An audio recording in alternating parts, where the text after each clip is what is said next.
Good morning. Thanks for joining them with us and waking up with you here. We got Jamison Euler, Sarah, Amanda Pappas, and Caitlin, and waking up with Hurricane Milton, and nothing.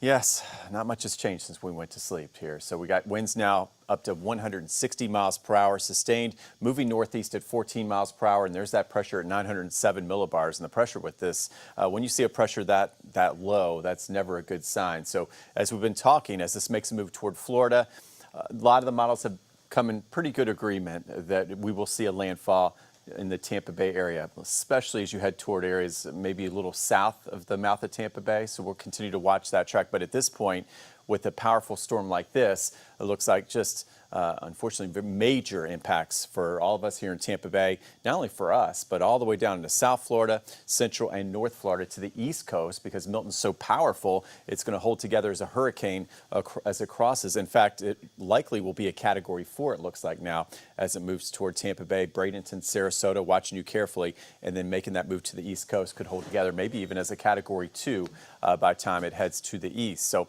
as we look at this overall forecast, you see the big impacts, big swath of impacts from the Keys all the way up into Georgia at this time. There's our Category 5 this morning. And as we look at that landfall, still looks like about 2 a.m., maybe a little sooner, 2 a.m. tonight, first thing tomorrow morning. And there's that Cat 4, and then it'll move off more to the east as it crosses our state. So our inland counties, don't let your guard down. Polk County, I'm watching you. Hardy, DeSoto County, like we've seen with so many hurricanes, like we saw with Ian, okay? We could see some big wind impacts, power outages, things like that, and intense rainfall and flooding, especially just to the north of this eye wall. It looks like this will be weighted heavy to the north as it moves to the east, because there will be some wind shear and dry air. So unlike many hurricanes that have some of the biggest impacts to the south, this could actually have the biggest impacts to the north, where most of us are here in Tampa Bay and in the Tampa Bay area. So we take a look now as this moves off to the east. We're going to have big impacts again starting this afternoon and especially tonight. That does include not just the storm surge we've been talking about this morning, but that freshwater flooding. Notice I-4 North especially showing that swath of, unfortunately, very heavy rain and flash flooding. As far as the models, we're saying they're still coming into agreement, but it does look like, as we look at the American or GFS and the Euro model, you see not much difference here. Unfortunately, coming right toward the mouth of Tampa Bay, maybe meandering just to the south. But again, at this point, we're watching the storm surge very carefully. And it looks like even areas just to the north of where that makes landfall, there will be a deadly storm surge. Could extend all the way up into Pasco County based on how strong this system is as it's making that move off to the east and northeast. So there's the eye wall. You can kind of make it out here as we head towards 7 o'clock tonight.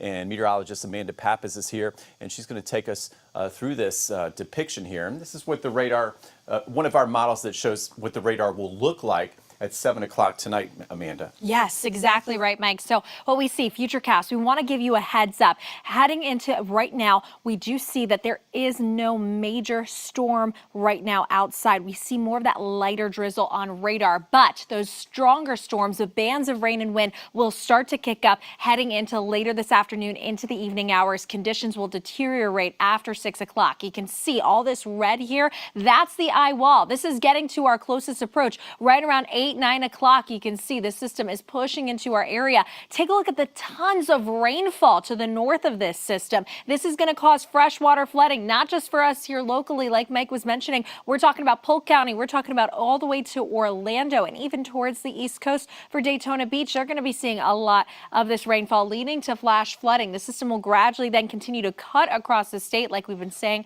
like a buzzsaw. And with it, it's going to continue to maintain most of its strength. It weakens as it's cut off from its energy source, but still maintaining that hurricane strength as it is crossing over into the Atlantic. You can see it's going to move as we head into 3:30 a.m. tomorrow morning. It'll be nearing towards Daytona Beach and pushing off into the Atlantic by later in the morning hours on Thursday. So Futurecast showing us that big picture there. So we know the system will make landfall heading into late tonight. The models, like Mike was showing you, not in 100% agreement just yet, but as that system nears our coast and gets closer and closer heading into this afternoon and evening, we'll have a much better idea of that exact location and the exact timing. But right now, that exact location landfall looks like it could be over towards Sarasota as a Category 4 and then continues to move inland, crossing right across Polk County, a place that always constantly gets impacts from these systems, even though it is far inland. Maryland. And remember, the deadliest part of the system is going to be storm surge. And the most deadly storm surge we see with this system is going to be just to the south of it. You can see right here over towards Charlotte Harbor, and for portions of Sarasota County, that's where we see that 10 to 15 foot surge. For us here, 9 to 13 feet still deadly, still more than what we saw for Helene. So that's why we're telling you need to evacuate now. But here you go. The numbers you can see all the way even into the Panhandle. They have that threat for surge, and even over towards the East Coast as this thing cuts across like the buzzsaw we're mentioning, 3 to 5 feet of surge over towards Daytona, the Space Coast, even 1 to 3 over towards Fort Pierce, And as this system shifted and had more of that wobble, it shifted a little more southward. Remember, every wobble is so important in terms of impacts. Who sees them? Who sees the most, of course? We are still very much in the cone. So even though our numbers came down a little bit for that surge, it's still well above where it was for Helene. So please take this with you. And just remember, right now, you need to stay in your safe spot. Please, your window to evacuate is closing right now. So get out if you are in an evacuation zone. We have deadly storm surge coming to our area. Tonight, the storm surge will start as those winds shift out of the southwest, freshwater flooding, and the power outages begin late tonight as well as the system begins to make landfall. Thursday, the flash flooding is going to be an issue. Widespread power outages that could last into next week and major impacts to most of Florida. And you can see the rain already here. That's the beginning of the impacts. This wind field so massive, and that's why we're saying the entire state is going to feel those windy conditions. And those power outages are possible because of, look at this, maximum wind speeds 111. So look at these county by county impacts. We do know that most of them are going to be starting later the farther north you are, but the major impacts for Pinellas and Hillsborough, 80 and 110 mile-per-hour winds, rainfall up to 16 feet, and that storm surge at 9 to 13 feet. Yeah, nothing to play around with as you look at those numbers this morning. You can see it on our faces, too. I know a lot of people anxious at home this morning. We're just trying to keep you prepared for this storm. And again, if you need to evacuate, now is the time to do that. We've been watching the roadways this morning, very light traffic. So we do see that a lot of people have gotten out of Dodge ahead of this storm, and that is what we do want to see. Yep. Our Nick Valturo is live for us right now in Holmes Beach this morning. Nick, I know you've seen the debris down there, too. That's another big part of the story right now, is that from Hurricane Helene, we saw so much damage in our area, and we just haven't had the time to really clean all of that up. So that is another reason why I just got to get to a safe place and away from that. Yeah, absolutely, Caitlin. And speaking of safe places, we have lightning coming down right now out here, so definitely conditions are deteriorating. The one thing, we have spoken with police, and right now it is very deserted out here. It's eerily quiet. It's looking like a ghost town, and police say that is a really good thing, because that means people heeded those evacuation orders and got out of Dodge while they were able to. So the streets are still clear, and if you take a look, you can see one of the big things that we're still dealing with.